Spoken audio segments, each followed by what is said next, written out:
Evening, everybody. This is DrHack, and we're going to look at the middle game today. Not the opening, not the Scandi, not the end game, not the knights. Right smack dab in the middle, guys. Now, I have just come back from a wonderful vacation. Hope you guys are enjoying your summertime as well. And we did a little trip to a lake up in northern Michigan. If you guys are from that area, you know how beautiful it is this time of year, and it was magical, I tell you what. So what I want you to do in this position is I would like for you guys to see what move you would play. Just come up with an idea. And then I will tell you how I came about my idea, and I'm also going to give you a framework for doing this on the next one. Good luck. Pause the video if you want to. This is black to move. Okay, so when I am exploring a position such as this one and trying to figure out what to do, I have two levels of thought. And the first level of thought is that I need to scan for weaknesses, because if there's a weakness in the position that I can exploit and get material, I'll pull that lever all day, right? Because material is king of this game. And so when I scan this board, the place that I find that is actually weak, is right there. And it's because the reason why I think that's weak is because there are two pieces attacking it and there are two pieces defending it. It's 2-2. And you guys say, but DrHack, there's a pawn defending it. You would never capture that pawn. You are correct. I never would capture that pawn unless I could get some material back some other way. But what I might try to do is I might try to attack that thing a third time, because when you have a piece that's attacked the same number of times as it's defended and you attack it again, then that thing has to make a choice. It has to do something, right? This is initiative. And so this piece is interesting to look at. Now, I didn't play pawn to h5. If you got excited there, nope, that wasn't it. Okay. But when I can't find a way to win something like that, which I can't do here, I don't think I can do anything good to that pawn.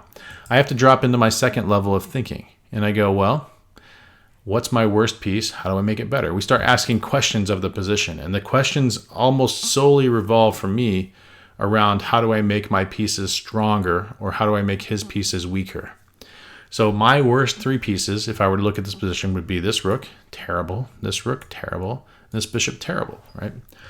If you remember back to the very first King's Indian video, I did talk about what makes these pieces stronger and weaker in the middle game. And one of the things that we decided in that video was that a bishop needs to be able to move easily. So it doesn't want to run into its own stuff, but it also needs to be able to attack something.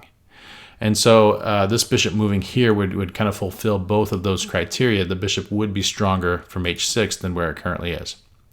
Okay, and if we were going to improve this rook, we would step it to the right once. And that would be opening now onto something, right? We'd be attacking a pawn. This rook would be much more difficult. It would take a little bit longer to get into the game. We could castle queenside, and that would bring the rook here, which makes it slightly better because now it has more mobility. But it still isn't able to attack anything, so it's not a great piece yet. It's just a little bit better. Right now it's lousy. Okay. So these are the three moves then. Rook g8, bishop h6, castles queenside. And no irony here. If I flip on the computer and show you the first three moves, it is exactly those three moves. Rook g8, castles queenside, bishop to h6. So calculate them out. Which one do you like better? In the game, I thought that rook to g8 was a pretty good move. And I am going to insert all the moves from this game so we can see them. Let's see how we get to that. There it is. And let's insert all these moves. Okay, cool. Because my opponent he had some ideas here. He said, he's having the same thoughts. How do I make his pieces better? Now, he could have attacked this, which I think would have been a lot better of an idea than what he did. He decided that he was going to take the long road around, and he's going to try to trade the knight for the knight. Sure, right? Well, we know what to do with our pieces. There's 2 out of 3 fixed. Now, that one's much better, and this one's much better, right? And this is the only bad one now. We've done very well on those last 2 moves. And he goes knight to f3, and I sat back in my chair, and I went, crack knuckles, I think I see a way to win this game. What do you think? Black to move and win the game. Okay, so we are first going to look at the weak spot and notice that now there's a king behind it. Woohoo! And so now we can take the pawn because there is a way to get the material back after the fact. And so when he takes this back with the pawn, which he did, now if I were to take it right now, it would be bad, right? Because then his knight could go back and block and we would never win this piece. The idea is to make a fork between that and the king. So we first take the knight, and once it's gone, we make the fork between the king and the bishop. Now he decided he was going to play for a little trick here, but I kind of had seen this coming. I looked pretty far ahead in the position before I played that knight sacrifice. Because I believe that if you're going to sacrifice something, you've either made a move that's winning the game or you've made a move that's losing the game. And so you'd better be darn sure, right? And so now the way to get the material back after he takes the rook is to pin the rook. And then no matter what he does, if he were to move his king, we could still come in and do it and take the rook off the board and get it back. But he decided to defend with the queen. Same difference, but now I can trade the queens, which I like. And we're in a rook ending. And we're up a few pawns in a rook ending. And that's about all I could hope for, in this game. So, awesome. Let's turn this stuff off, make sure computer's off, and let's go to the next one. Here you go. This was played earlier today, actually. This is black to move. What would you do? Okay. So, when you scan the board for weaknesses on this one, do you spot that there are two? Those two are very, very interesting in that they're attackable, at least the bishop is, by a rook here or by a knight here. And so we start looking at that one specifically and going, can we win that one? And you don't have to go too much further into this position because you can find a way to win this piece right now. If you didn't find it, go ahead and pause the video again, see if you can. Okay. And the game went rook checks, and then the knight forks, and then we pinned the bishop to the king, which should win material. There's no way for him to defend this enough times. So what he should do is he should go ahead and sacrifice the rook for the knight so he doesn't lose the bishop. But that's, people don't really do that stuff, not that often anyways. And now he just doesn't have enough to defend the bishop. We can take it on the next turn with a rook, with a bishop, with a knight. And the game ended. Excellent. Let's try one more.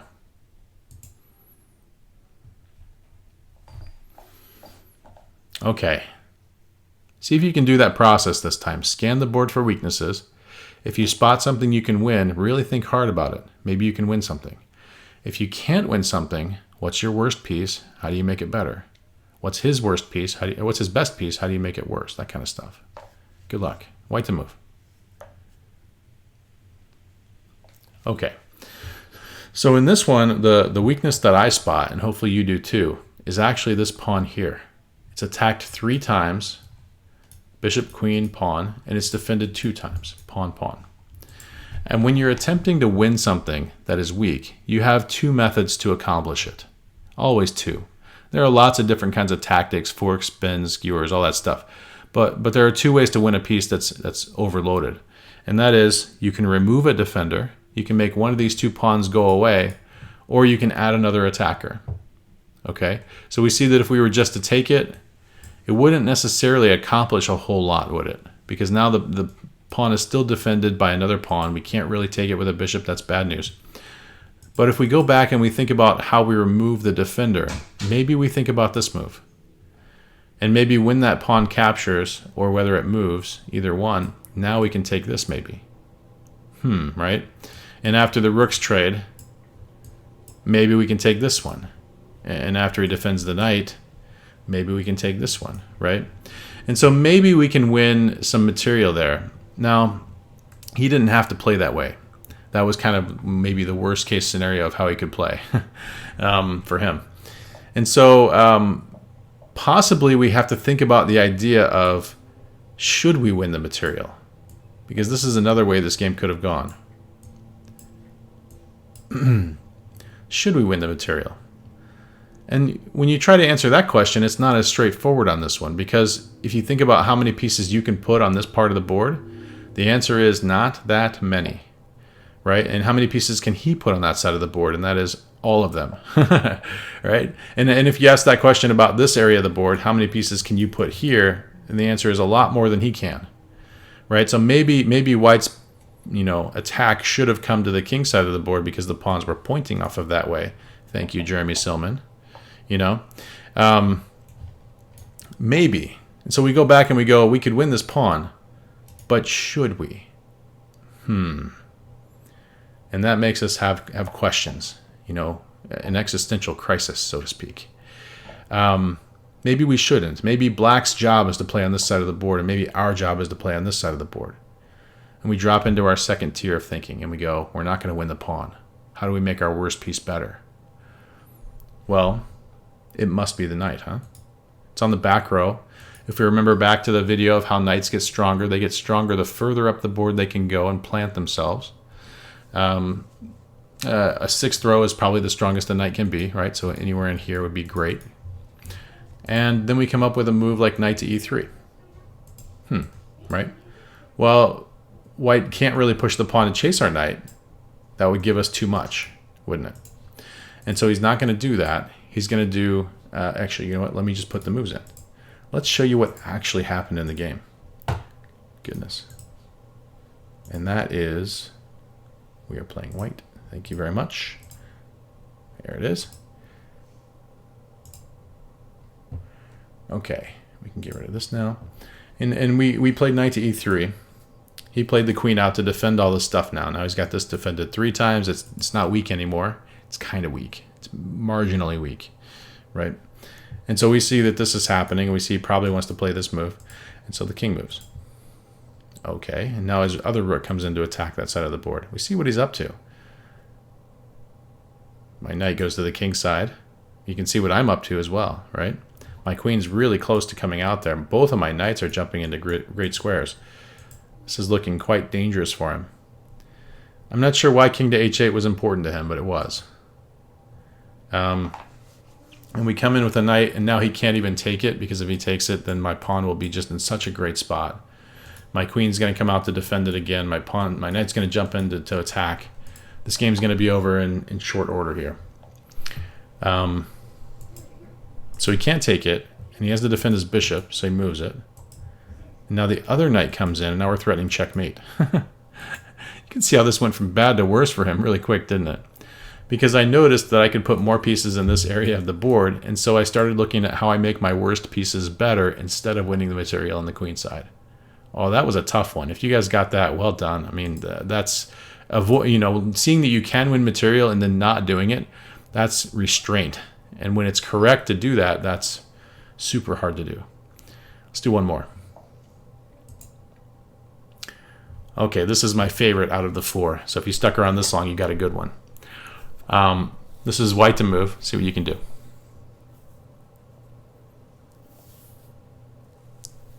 Okay, so let's pull out the weak spots on the board, right?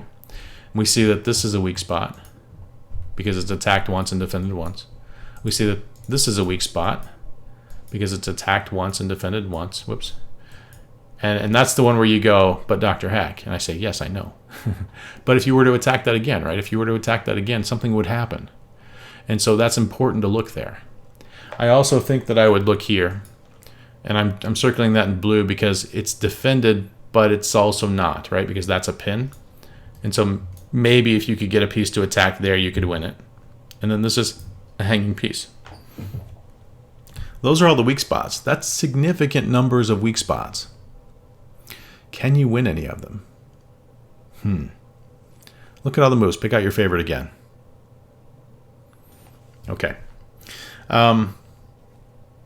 So I have many options here as to how to go about attacking those pieces. The knight can come out this way to attack the blue one. That would be okay. The knight could come this way to attack the blue one. That would be okay. The thing that I'm really worried about is if I try to do something like that, maybe this pawn can remove my bishop. Maybe this pawn can remove my bishop kind of stuff, right? I don't know if that's true or not. But if maybe this one moved, or maybe if the bishop came out here to stop it, maybe this piece would stop being weak. And so the knight maybe going into attack it isn't the strongest. Okay, so we can't win that one. Let's get rid of it. Can we win this one? with the pawn to f5. Well, we can definitely make something happen, can't we? If we move the pawn to f5 and he captures it, we've weakened his king a little bit, and our rooks come in, and that's pretty good, right? It's not winning. It's pretty good. So maybe that one's not winnable. This one is way out of bounds. We're not going to go win that. That would be ridiculous to try to put a piece up here and then let him skewer it and win stuff. So we're going to uncircle that one. So maybe this is the only one that's worth attempting to win. And there's only one move that really goes about trying to win that one, or maybe two. What do you think about queen to h3? This is not a move I played in the game. I thought about this one after the fact. We play queen to h3. Black makes a move, and then we're in with check, putting another piece of pressure there. And if he blocks with the rook, sorry, we can maybe push this to f5 now, and maybe get ready to take this off the board and open more discoveries there. And this is gonna fall apart if we do that. Unfortunately, I didn't think of that in the moment. What I did in the moment was I said I can't win any of these things. I can't see how to win this one either, and I uncircled it in my mind. And I said, well, better make one of my pieces stronger. Well, that's the worst one, right? It's running into a pawn. It's doing nothing else. So we improve it. And here is the move that I played. Okay. I played rook to e1. And my opponent said, I don't know what to do. Well, if you look at his position, it's actually very hard to find a move. It really is. So he decided to keep my knight out of here. This was a question mark in my mind, too. I didn't know what to do with that. And so I said, well, my rook coming here was really a multi-step thing. I didn't want him to play this, because then, you know, even though I could take it back, that would allow him a lot of play with the pieces coming through that square. But now if he takes it, we can make the fork. So the rook coming to e1 was for this capture. That's why I did it. Okay. And he played a6, and I went knight e4, thinking surely he'll defend this. And then I started thinking, but how will he defend this? You know, the knight's going to have to go to a really weird, awkward spot. Or it's going to have to go back to b8, which doesn't have a way to come back into the game. So I was thinking to myself, surely I've got something here, right? Maybe he can block with this or block with this. Surely. Stop calling me Shirley. And he went b5, and I went, huh. Well, I guess he wasn't looking at that at all. He was just looking at how does he make something happen over here. So I took a free pawn. And then we come back with the knight, you know, put it back in safety, consolidate so you can play the game. This pawn still can't move because, you know, we'll get the fork, but then the pawn moved. Oops, right? Now we've got a fork, okay. And as he tries to save all of his stuff and as it starts to fall, right, my pieces get in around his king. And you can see that this is kind of going pretty far downhill for him, isn't it? Because now I've got a pawn coming in to help as well. And then he hung a bishop and resigned. Oof. He was already down significant material, and I don't think he had a way to come back from this. It was pretty brutal.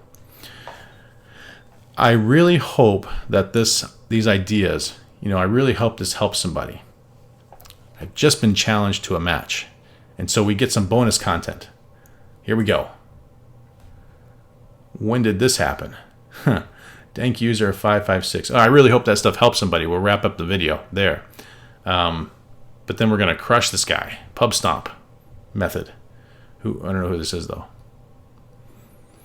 What is it, 10-minute game? Oh, you wanted to play rated as well. That's fun. All for funsies. All right, let's play an opening that you guys don't know, because if he's been watching my videos, he'll know that one.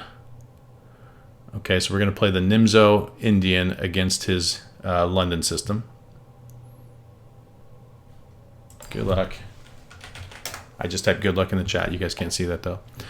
So he's thinking about this type of London that puts a lot of pressure here. But I have never played my pawn to d5 yet. Okay? And so when I don't play the pawn to d5, which I'm not going to do, now he's going to have to question his life choices. Because I could always put it on d6, and that shuts down the whole the whole idea. Let's actually pin the knight. This is more fun. It's kind of like the Nimzo Indian or something now, but without the pawn being up here. So it must be better for black, or a Bogo Indian.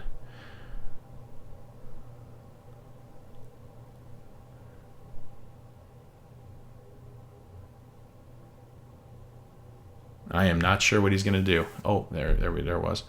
All right, let's get castled. Let's get out of here. His knight can't move. His bishop can't come back to defend it. Perhaps the best move is here.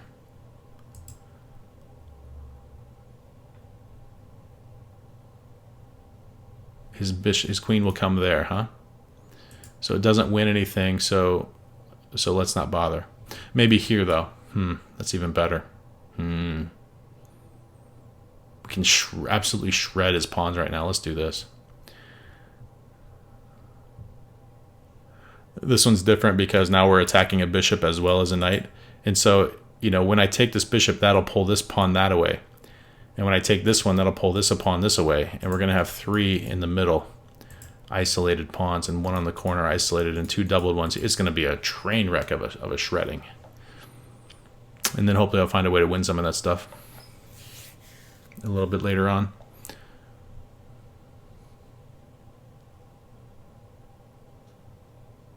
Okay. You know, that's a decent move. We'll call that one good. I like that. Well done, sir. I mean, I guess we castle. It's also possible that we go straight for the jugular here. And we just, you know, try to pile up more and more. I think I like that. Although I don't really like his bishop getting here, so I am going to castle first. But I'm liking this c5 idea coming in. Probably h, whatever this is now.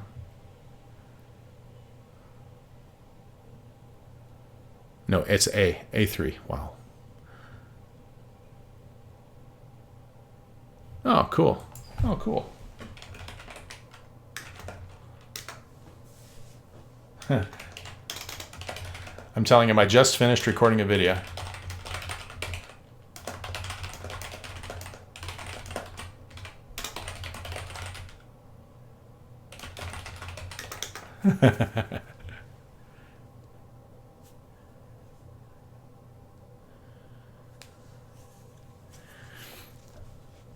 There we go.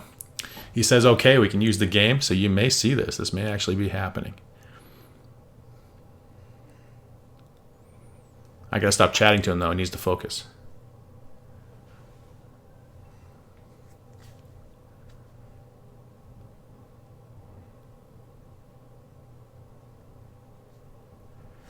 All right. Now watch me get crushed. That would be awesome. I'll still put it on there even if I lose. Yeah, okay, that's the move that I thought he was going to play. Now, I actually think that I let this doubling happen. One way or the other, I'm going to mess up some of his pawns. I'm going to get this one off the board, and I'm going to get that one off the board. Okay, and then we're going to mess up the pawns somehow. Now, which one is better to mess up? Is it better to mess up these? Probably not, right? Probably not.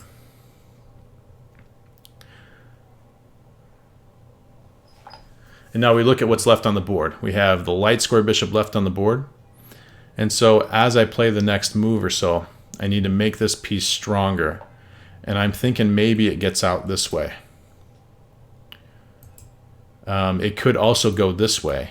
Ooh, that's fancy, because that is king's still in the open. Okay, I like that a little bit worse. We're going to go with this one. We're going to calculate out quickly queen to f3. Queen f3, knight c6, right? Kind of stuff. And we're going to find that it's just a-okay.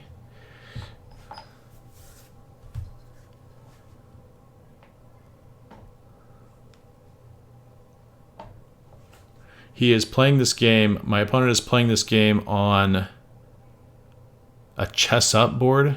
I'm not sure what that is. It must be one of those maybe electronic relay boards.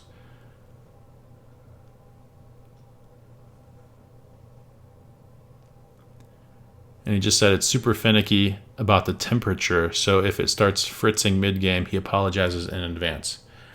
Come on, dank user 556, more focus here, more focus.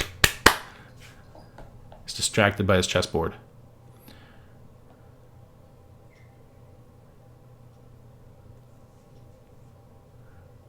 All right. So we're going to place the bishop in b7. We got that part. You know, the knight's... Okay, he's looking at how maybe he checkmates me down here. The classic bishop sack doesn't work because he has to have a knight to sit here to make it work. So I'm not worried about that. I am going to go ahead with bishop to b7, assuming that he's going to play the queen out next. Am I worried about that?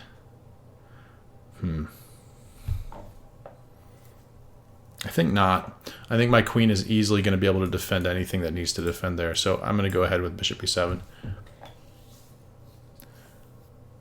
Don't need to play pawn f5 right now. Don't need to do any of that nonsense.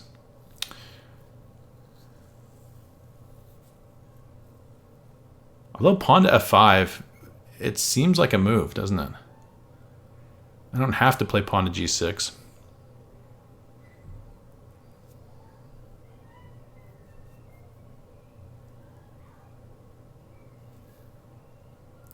It's a possibility that queen f6 wins a pawn, but it's still unlikely because of the queen. Yeah, because of the queen coming there. And so because that possibility is there, I think I'm going to play g6 instead of f5.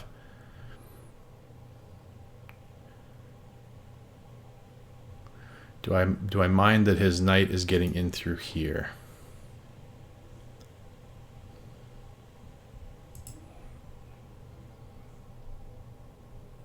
Because knight there would stop my shenanigans. I don't think so. I think this is fine. We will happily take a knight off the board and play maybe d5 or something to keep the bishop out, and then come in here and win one of the pawns. He should probably castle here. Well, he should probably save his queen here and then get ready to castle.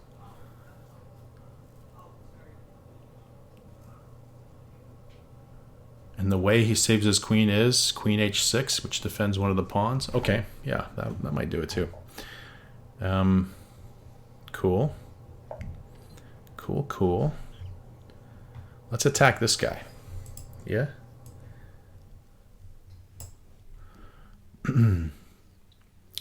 We need all of our pieces doing stuff. We can't win anything yet. Queen f6 didn't work.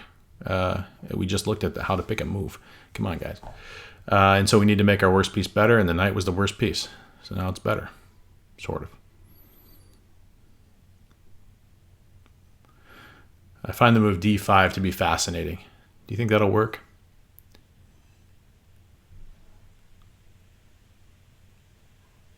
d5, f5. Huh. d5 is a nice move. If I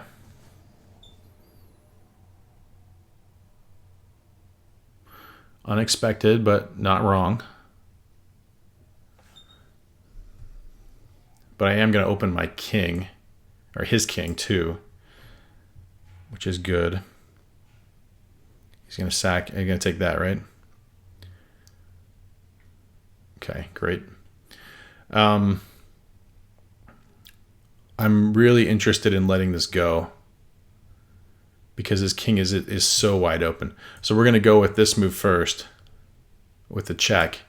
And then my queen's going to come to f6 and pressure there. We're going to start pushing back on him. We're going to start pushing back with the initiative.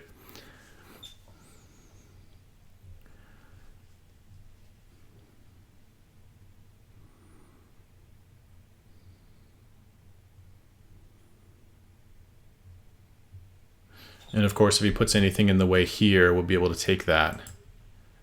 If he puts anything in the way here, I could also take that, but I hate it.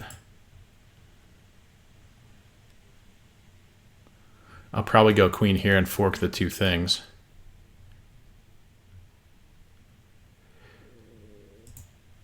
What else might happen here? Probably king f1 is possible. And then still queen here, and then bishop checks even later.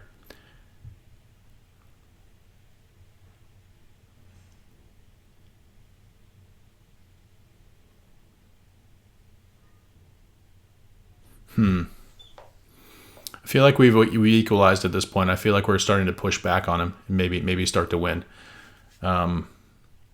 Because if you look at the number of pieces in the game, 1, 2, 3, and he's got 1, 2, 3, we've equalized that, right? So this, okay, I'm looking at this now and I'm thinking, I wonder.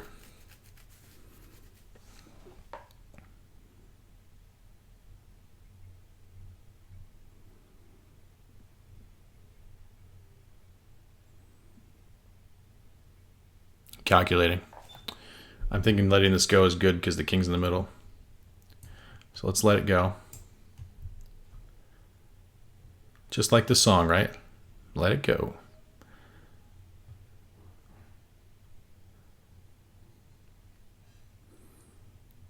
Now, if he takes it, and he probably should take it, I'm going to play rook d8. And we're going to have all kinds of stuff happening here with sacking the rook and then coming over with another one and taking that. We got a big attack on the king. The game might just end right there. And I haven't calculated that mate. It just looks like it's potentially mate. Right now, though, he has to defend his pawn and his bishop simultaneously, which means probably bishop takes d7 is the right move.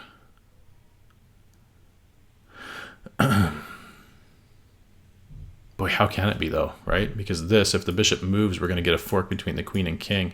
How can that be the right move? Oof. I will argue that it cannot be the right move. Okay. Okay. So he gave us a bishop. And I think, let's not look a gift horse in the mouth. Let's mess up our pawn structure. Let's get the material. Sounds good.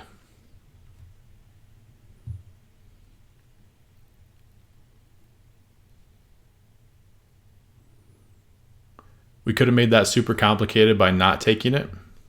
But we didn't, right?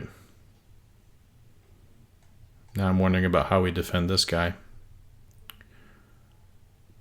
Because I really don't want to put that rook there, right? That would be devastatingly stupid. But I also don't want him to fork my two rooks.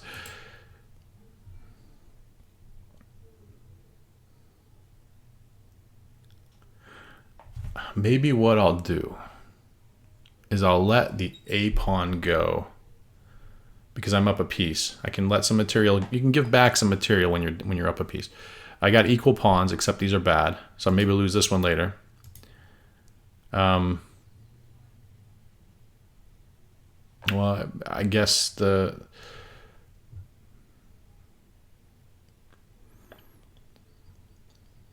idea never materialized. Now I suppose we could just park a knight here to defend it. Attack this, but not really. Yeah, knight back seems like a decent move. We're really, I moved the knight back to make it worse, but I'm really planning to make it better. So I've gone 2 moves into the future here to make it a better piece.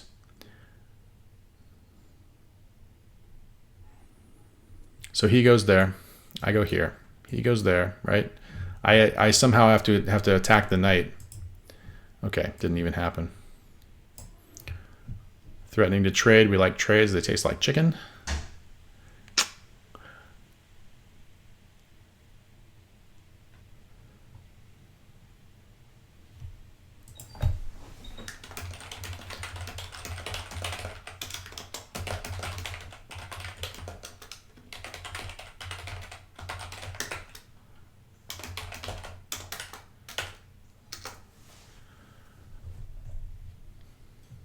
Okay, he did do the thing that I thought he would do, and we're going to go ahead and remove that and send it back.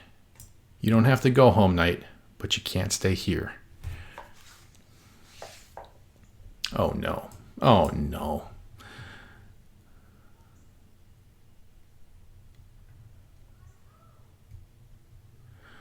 Okay, so we need to blockade this stuff off. So we're going to make this piece hard to move forward. And then we're going to blockade it with the bishop. Okay, he's giving me a check. Okay. Let's not get, too ahead of ourselves here. Let's make sure we do play defense. Okay, we are defending. We have defended it. Now the bishop's going to go here. That was from a comedian, in case you wondered why I was stuttering. It's a very funny bit that he does. I can't remember his name at the moment, though. Gosh, maybe I'll put it in the comments down below there.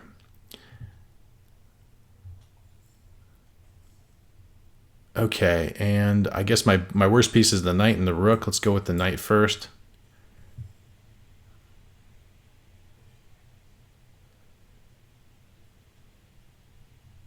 We can't take the pawn because these two are weak, right? That's not defended by anything.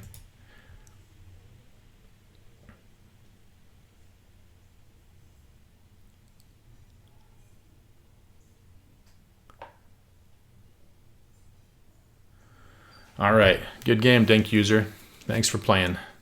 We'll see you guys next time. Bye now.